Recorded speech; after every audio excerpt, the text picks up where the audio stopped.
All right, so we covered 162.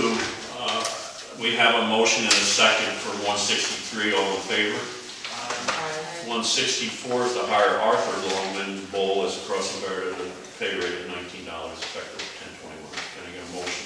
And a second. Second. All in favor? Aye. Resolution 165 to authorize the Chatham PDO purchase 52 cases of surplus ammo, 40 caliber from the town of Skodak for a total of $5,800, which is approximately 60% under the current market rate. Can I get a motion? Motion. In a second. Joe, explain that, because we've received some calls that people think we're ready to go to war. Yep. So I received a call from the town, the Skodak Police Department that they're switching over from one caliber to another. They had the surplus ammo that they needed to get rid of. Obviously, it's below what we would pay for it. And, this again, would save us roughly 60% at today's rate. I expect that this will reduce the amount of ammo we have to buy over the course of the next 5 years. Obviously, there's still a little bit of ammo that we still need to buy of different calibers, but for the 40 ammo, this is going to reduce that down to nothing, at least for the next 4 years. So obviously, quite a bit of savings, and I think it's a good financial decision for the village to take advantage of this. And for the board members, we do have a rather detailed audit mechanism for ammo. I'm welcome to show anyone who wants to see it. We log every round in and out of the evidence room. So, if anyone wanted to see how that works, you're welcome to see that as well. Something, thanks, Joe. Something we talked about just earlier, but how many rounds will you go through on Saturday just doing qualifying? Around 4,000 rounds. So that's just training to keep our people certified. Yep. And reduce our liability. Any questions? All in favor? I'm not going to read this whole resolution, 166, because you have it there. I can if you wish. In regards to moving some CHIPS money, it's just a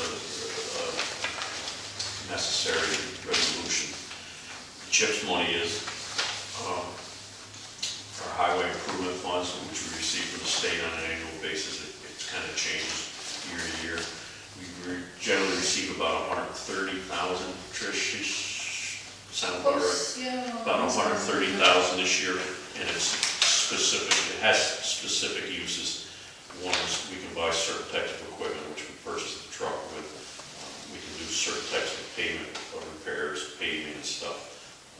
So that's what that. This is just a legal means to move that. I think it's $36,000 from one line to another. Can I get a motion? Motion. And a second. Second. All in favor? Aye. Resolution 167 to approve the use of funds in the DPW Pavement Rehabilitation Reserve Fund in an amount of $21,663.06 to be used in connection with the CHIPS to pay for the invoice at Caliber. This was back in September 23rd. You can see the applied budget line 51102.01 general repairs equipment is reflected as item D on the September budget action report. Can I get a motion? Motion. And a second. Second. So what we did is we had some CHIPS money left over that we had to use up. We didn't have quite enough to do all the paving we wanted to do, but we did establish 4 or 5 years ago a reserve fund for pavement rehabilitation, and we put originally, I think, 100,000 in there. Yeah. And how much was left in it? About 50. About 50. So Yeah. we're using that 21,663 out of that reserve, which was just sitting there to supplement what we had in CHIPS. So consequently, it's well within budget. Yeah, the invoice was for 60,000, that's why I Okay. put them both on. All in favor? Aye. Resolution 168, approved use of funds in Hudson Houseman Water Main Reserve Fund amount of $913.09 to cover invoices for purchases made from August to September. Again, you can see applied to budget line 83402, and it is reflected as item E in the budget to actuals. Can I get a motion? Motion. And a second. All in favor? Aye. 11689 to approve transfer of funds in the amount of $1,673.99 from the line 5142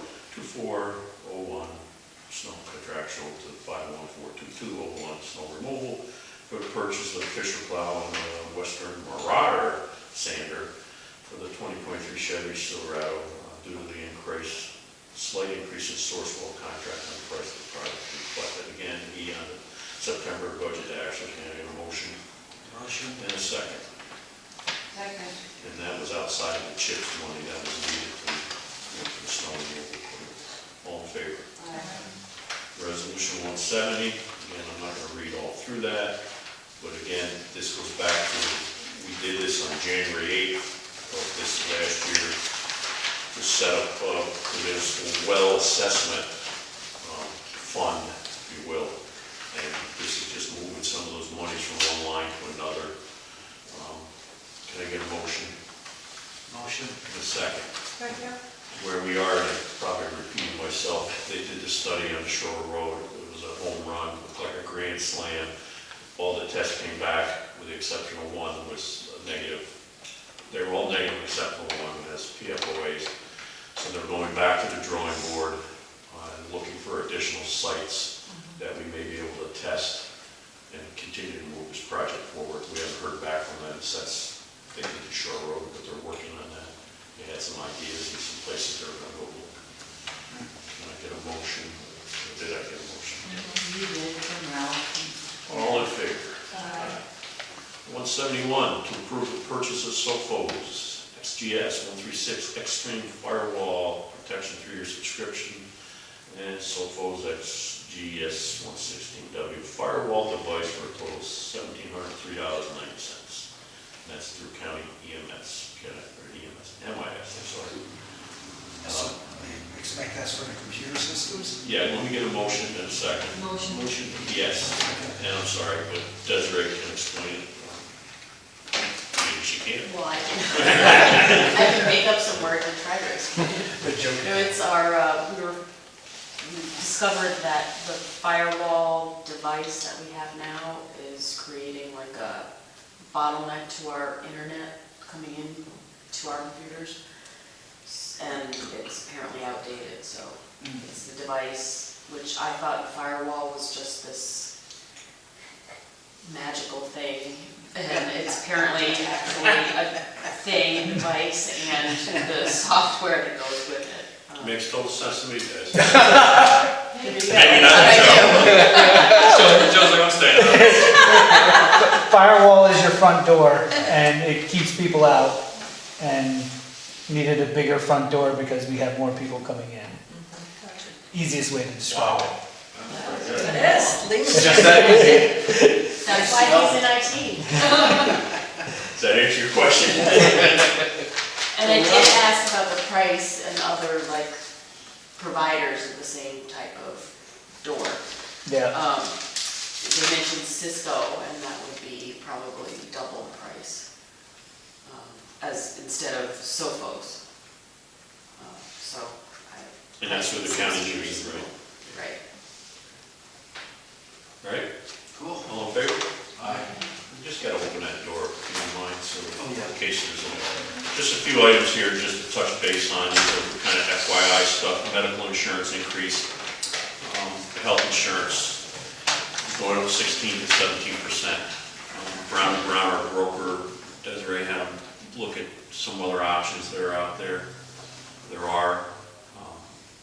There's a few caveats to that because we are obligated contractually with our union, which would be the DPW guys, to provide the same, if we were to change providers, we have to provide the same coverages.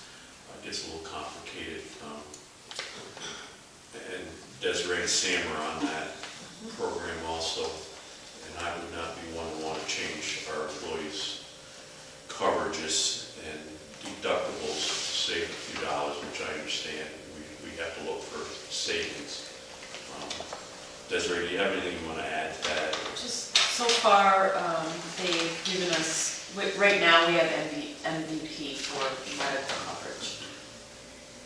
That's the pricing that we've received so far. That's who we know will be going up in the different options within MVP. They're also looking at the Highmark and CDP, the other companies, to see where they are, what they can do for us, but that also goes back to the change in benefits. Are they gonna be able to offer similar benefits? Are the employees happy with the MVP? Have you heard any complaints about it or anything? No, I don't think I've received any complaints. Trish, have we heard anything from you guys? I'll tell you, the CDPHP Albany Med just kicked down, and I don't know why. But so if you go to Albany Med, they don't accept CDPHP for the moment. Yes, CDPHP, they're running into some issues. That's so many approvals you have to get with that coverage, denials. My understanding, we're gonna get some pricing on this, is that we're gonna, So, so far Kyle has looked at, so our plan, if we do the same exact plan, no changes at all, it's 14%, I think, more. He also looked at what the rate would cost, what the plan would cost us if the deductible was increased. How much would that save the village? And it did save some, but the increase in the deductible was a lot. And I think per paycheck, it was minimal for the higher deductible. what, I don't have the nice sheet, because we Yeah. didn't have dental coming yet, so. Yeah. when are we gonna act on the pricing? Are you gonna get us a formal Well, I'll contract? need to get us something by next meeting, I think. Okay, so we'll do a little bit more research and maybe we'll have some numbers in front of us to make a good informed decision. But this is just an FYI, the broker's looking for other options, and in the world we live in, some of those options they may look good financially, but they may not offer the best, and I think we have to take care of our employees, that's my personal opinion. Oh, the other was looking at an HMO option rather than BPO. And that could get into some contractual issues with the union. I know they would take a very hard look at us switching anything, and we're obligated by contract. So that's an effort. We're gonna close Kimmer Street, I mean, that's a given. Should we put that on Facebook, Joe, Desiree, Sam, somebody, so that people know what's going on? Yeah, we'll put a post out as we get closer. And we'll link to it, and so we'll basically post on ours as well.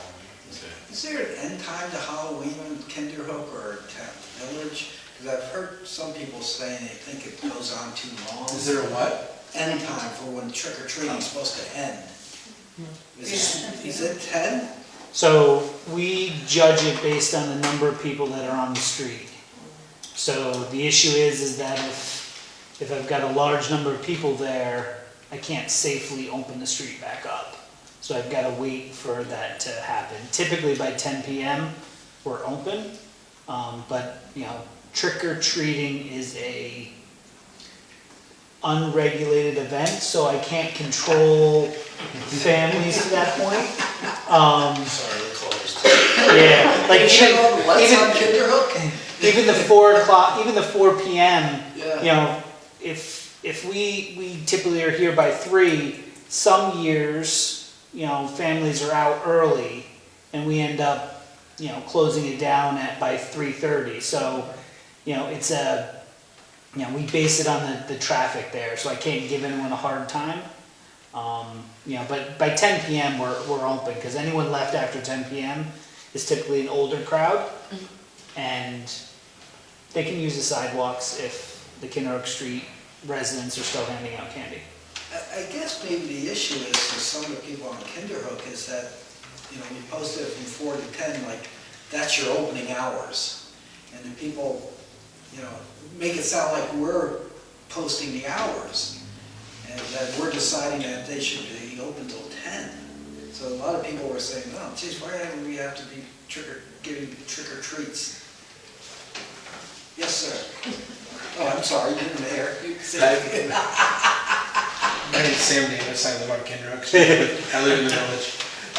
I would say 2 things about that. Number 1, those people were funny nutties. And number 2, like, the street's closed, people all up and down our street, people who've lived there for decades, they run out at 7:30, they just close, they turn off the light. They're good.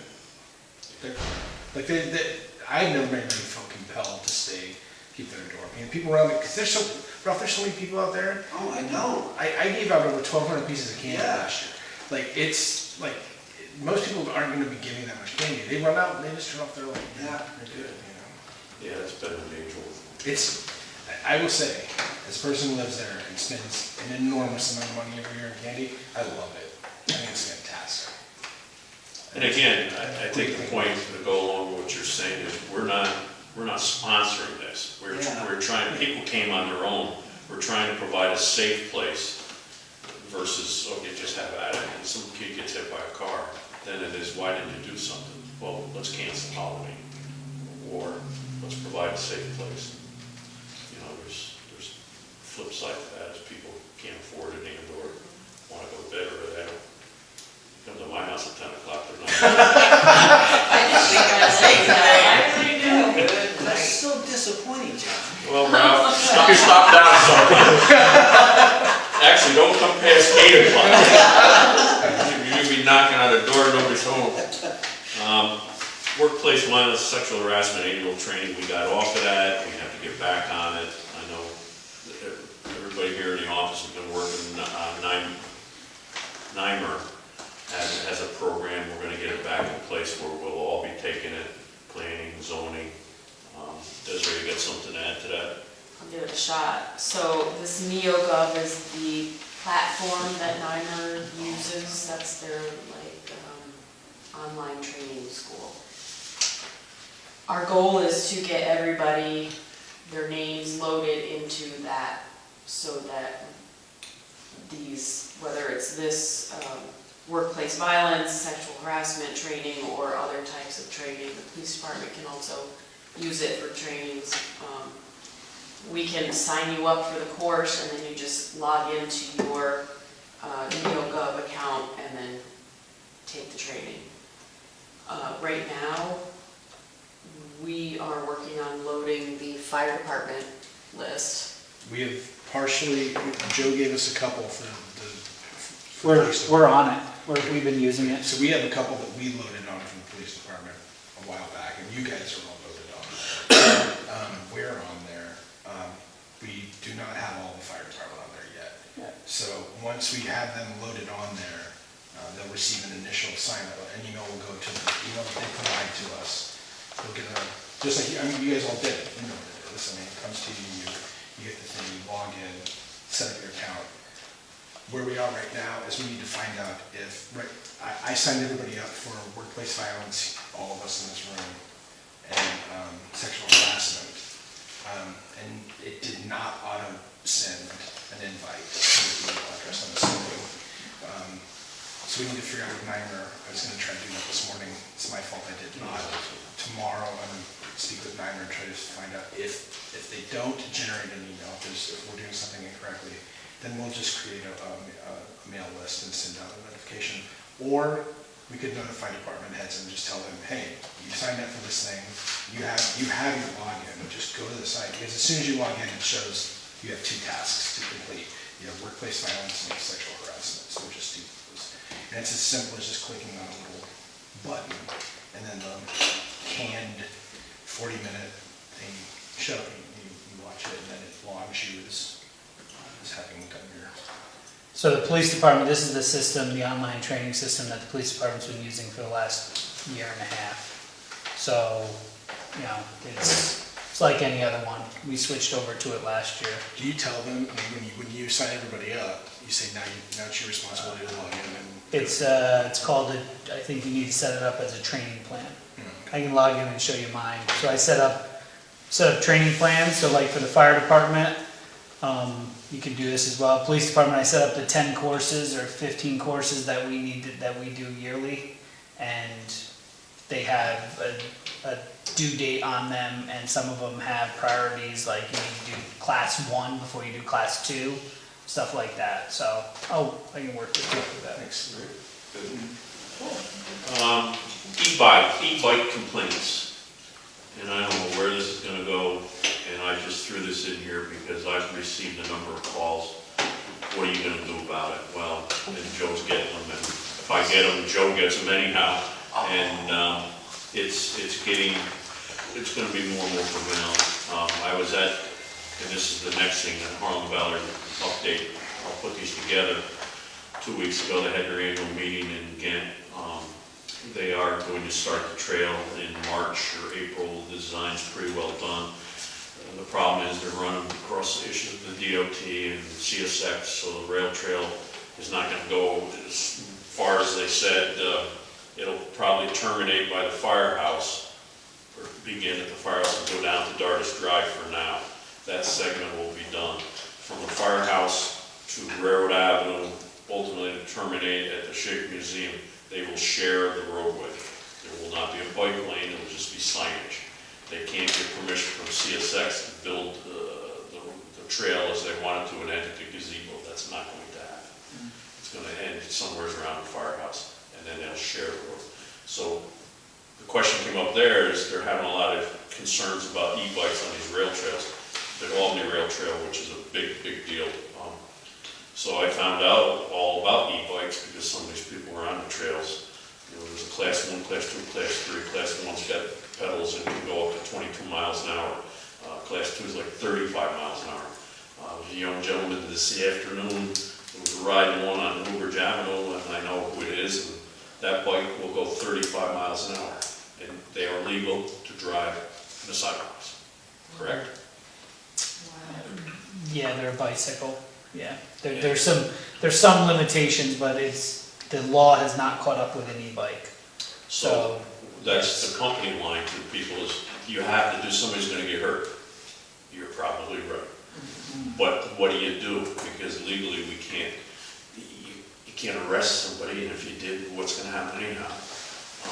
So I have a couple suggestions. We have a police officer spend some time in the school. We can get some font cards or flyers or something and have some sort of a, talk with the kids and say, look, you've got an e-bike, use respect, use, just to make an effort.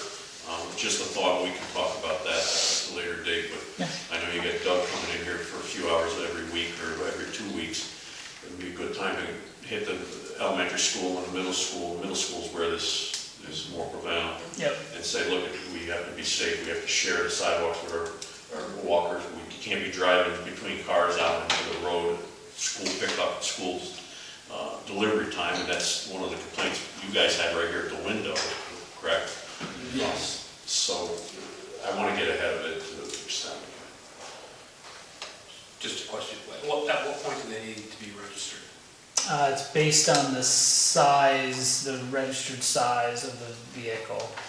I think it's 40 miles an hour, but I'd have to look that up, but yeah. Yeah. Is there a difference between gas and electric? Yes. So a moped Yeah. has a different set of requirements, and the laws are pretty well established for them. These e-bikes are just, the technology is moving faster than the law is. The other option too, the village has, is to design an ordinance within the village. Yeah, you know what I mean? So we can be ahead of what state of New York is doing, knowing that the rail trail is coming here. Obviously, there's complexities there, but that may be something that the village takes on to create a local law that says X, Y, Z. The people that are working on the rail trail and everything, that have been in here with the maps and stuff, have they mentioned anything about the e-bike issue on the trails? Yeah, they discussed it at the meeting. It's an issue across the state, and the people that use the trails for regular biking and or walking have real issues about this. Yeah, because they But come up they- on you so quickly. But there's nothing they can do about it. The rail trails, once these are put in, are taken over by state parks, correct? So the state owns them. And short of putting a park ranger on every one of them, and even that, you can't ticket somebody. There's no law against it. You can ride on the rail trail. We'll have to go speed limits. Well, they can do that too. And then you have to have somebody enforce it.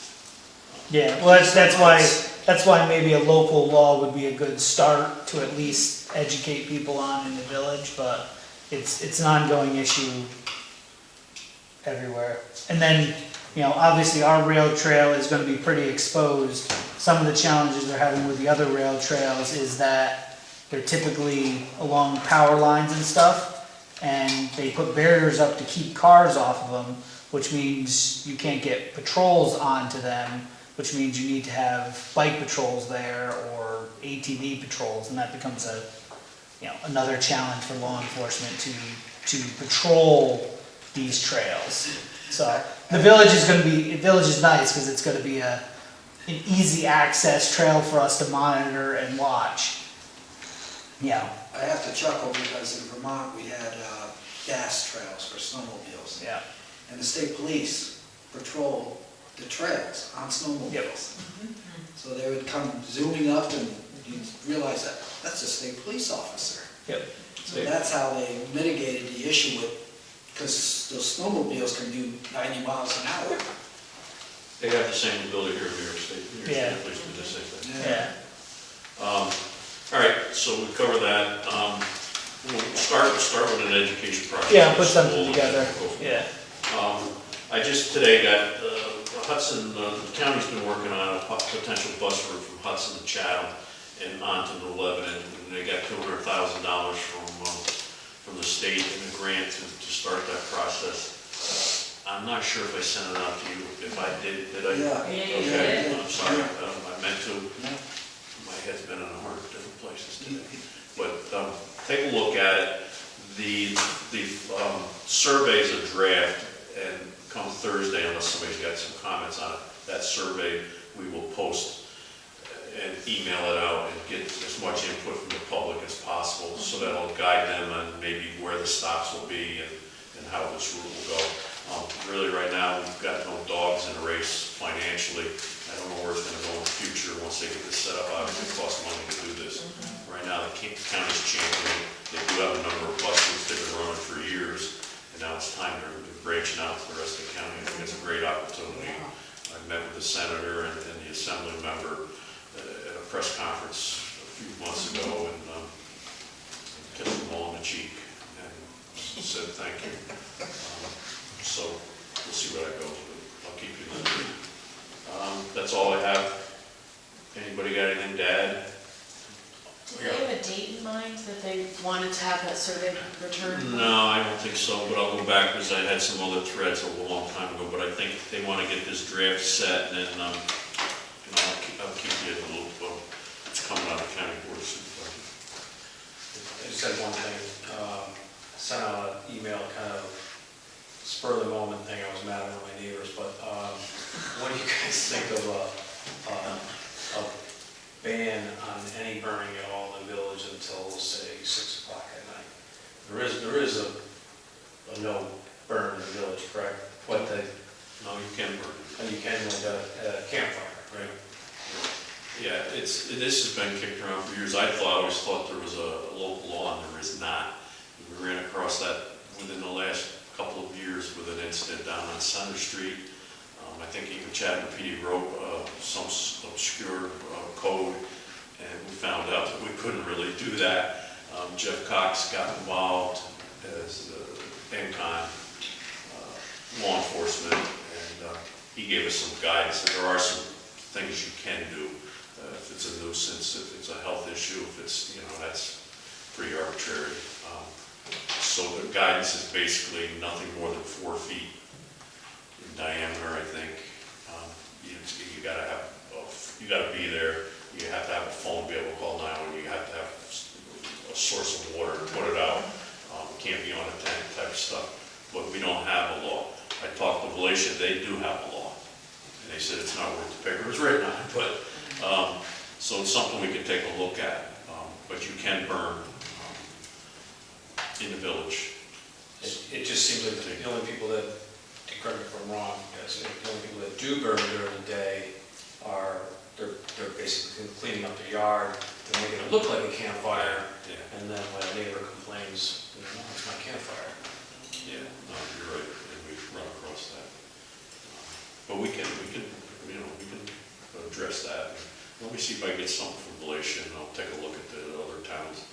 Some of them do have local laws, and if we can address it that way, maybe something. Sound like a grumpy old man, but it's always like the perfect day in the spring, and, you open the windows and, Well, and I can't tell a lie, but we have a large brush pile at the DPW garage, which for years we burned and we got away from it because it gets smoky and stinky, and then we spent almost $5,000 on a drum grinder to grind the last huge pile up.